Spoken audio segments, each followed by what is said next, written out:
ناظرین آداب، Urdu news and media network میں آپ کا خیر مقدم ہے۔ میں جاوید جمال الدین۔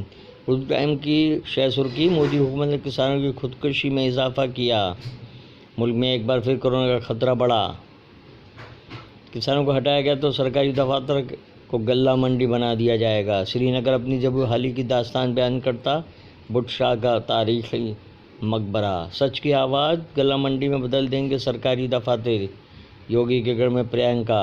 G20 ممالک نے عالمی ٹیکس اصلاحات کی دی منظوری۔ اداریہ خلائی جنگ کی تیاری: آزادی کے حقوق کو چھیننے کا بے رحمانہ طریقہ۔ شکیل رشید کا مضمون۔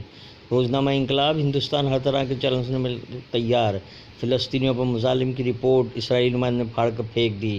کانگریس کارکنوں نے راجن مشرا پر انڈے پھینکے۔ مجھے یومیہ 20 دھمکی آمیز فون آ رہے ہیں۔ G20 سمٹ میں کورونا سے نمٹنے کا عزم۔ JJ 18 منزلہ عمارت کی لفٹ گر پڑی۔ GST کے نظام میں اصلاحات کی ضرورت۔ شاہ رخ خان کے آرین کی کونسلنگ کا ہیلتھ چیک اپ کا فیصلہ۔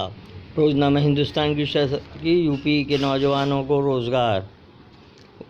کسانوں کو ہٹایا گیا تو سرکاری دفاتر کو غلہ منڈی بنا دیں گے۔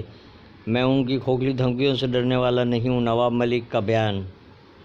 میری لڑائی مذہب یا ذات کی بنیاد پر نہیں بلکہ جعلسازی کے خلاف ہے۔ یہ تھی اردو اخبارات کی جھلکیاں، پھر ملاقات ہوگی۔ اللہ حافظ۔